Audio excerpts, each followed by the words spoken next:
Honorable people of the United Kingdom. My name is Jagkanjan Singh. I came to the United Kingdom 26 years ago, born and brought up in India. I was supposed to do an audition today for the television screen, but I couldn't find the most wonderful, great speech of one of the greatest parliamentarians of the United Kingdom, that is Right Honourable John Bright. Of course, I do know the content of it, but I was trying to make sure that I would fully quote it word by word, but never mind. The heart of the matter is that in 1869, Right Honourable John Bright, he delivered this speech to the House of Commons MPs, that is the elected house of the Parliament of the United Kingdom. He said, "There is no permanent greatness to any nation unless it be based on morality, unless the light of the Constitution reaches the cottage in which the nation dwells, unless the government of the day, which may have many baronial castles or may have a pomp of show of war, all that is completely useless, unless they share the fair share of comforts among the large body of people whom they live, for whom they must feel in their happiness and feel in their sorrow." That means they should be wholeheartedly and sincerely for the people, of the people, and by the people. It is all a matter of democracy, rights and justice. In the democracy, of course, any government that is elected or any MPs that are there who sit in the higher echelons must remember at all times that they are there only and only to exalt over self-greed. To stand in public service means totally being selflessness, to have a conscience. And there is no room for budging even for a minute away from your responsibilities or duties or loyalties or sincerity if you are a true public servant. And that is the most important thing, where in all the countries on a big basis the materialistic gain has taken over. The spirituality or the ethics, the morality, or even call it professional ethics, it has died down. That is so sad. That only means that the crushing of democracy, rights and justice has become so common among those in the reign of terror that all they care is of their own selfish motives, of their careerism, and of their materialistic gain of cash or kind. That is the Parliament's 1995 inquiry that took place even here in the United Kingdom against those many professionals, especially the judiciary and the police, that are at the heart of crime. Despite of the fact that they should be the defenders of the law, how is it that they are doing just the opposite of it?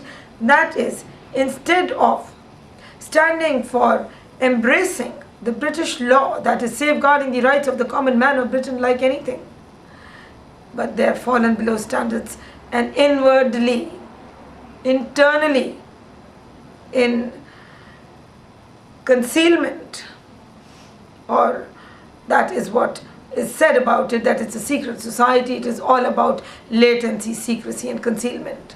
But of course, it is getting a bit different now. It's not really the same, because the public scrutiny that they're under, and not just that, the public that also they amalgate, becomes the insider, to have the inside view of what is happening behind the scenes. It's no more behind the scenes. A lot has come to the forefront. Those are the results of the many decades in the United Kingdom that has arisen on the day of the general election in 2010. That is of the hung parliament, where in the past few decades the political correspondents have been coming to the forefront to say quite openly, bringing to the public eye for public scrutiny, that either 49% or only 51% people go to vote, and the rest of them don't even go to vote. That is quite clear that on a big basis the political system has lost its credibility. within the people of the United Kingdom. And now we come again to the heart of the matter. What about the police? There is at present today 2010 still sitting on the web, waiting for you to tick your fingers to see how it is saying in the 21st Century Policing entitled article of the Home Office by the Conservative government of the day, where Theresa May is the Home Secretary and Nick Herbert is the Police Minister. And it's saying quite clearly that the police lacks democratic accountability. And secondly, it's also saying reconnecting the police with the people. In other words, it is quite plain and simple that the 1995 inquiry of the misuse of power by many professions together in the sinistrism of the brotherhood, where they stand at the forefront of the judiciary and the police in the misuse and abuse of power by the establishment-based mafia, and where Right Honourable Chris Mullen has concluded that nothing undermines public confidence more than the knowledge that some public servants are members of the secret society whose sole aim is mutual self-advancement in wrongful column or mutual support for self-greed of career advancement or materialistic gain of cash or kind. That materialistic gain of cash or kind is nothing else but the criminal world. That is the unaccountability, and that is passing the buck, not taking any responsibility of their own actions. And that is the lack of democratic accountability. Shrieking aloud is the abuse of power, where the cries of the people of the United Kingdom have charged them, and that is why the government is at least acknowledging that reconnecting the police with the people, and so on and so forth. But what a lot more, even in 1997 came Right Honourable Jack Straw as the first Home Secretary of Labour, after 18 years of Labour rule, to bring to the public eye on the national news that the Freemason judges, probation officers and police officers, they've certainly abused their positions of power. Better stand up and be counted. But what about the accountability of the political system? Go to the book of Politics of the Judiciary and discover where the judges from the horse's mouth themselves are saying they can only make the breaches of the law if the political system allows them, if the ministers allow them, if the police allows them, if the media allows them, and that they do not publicize the breaches of the law made by those judges. Only then they can go on making the breaches of the law in wrongful column of mutual support for self-greed of career advancement or materialistic gain of cash or kind. And that organized crime, oh gosh, the way it is stepping forward this way and that way, spreading like anything, amalgamating and combining people only for the betrayal of the society, state and individual, only to create an anarchy that is breaking the laws of the land, in the violation of the law, in the disobedience of the law, and also the defiance of the law, breaking down the law and order, creating an anarchy which is a criminal offense and punishable. All this, it's none of my making. I'm only quoting, I only quote. And this is a quote from the Rogers Thesaurus under the word unaccountability.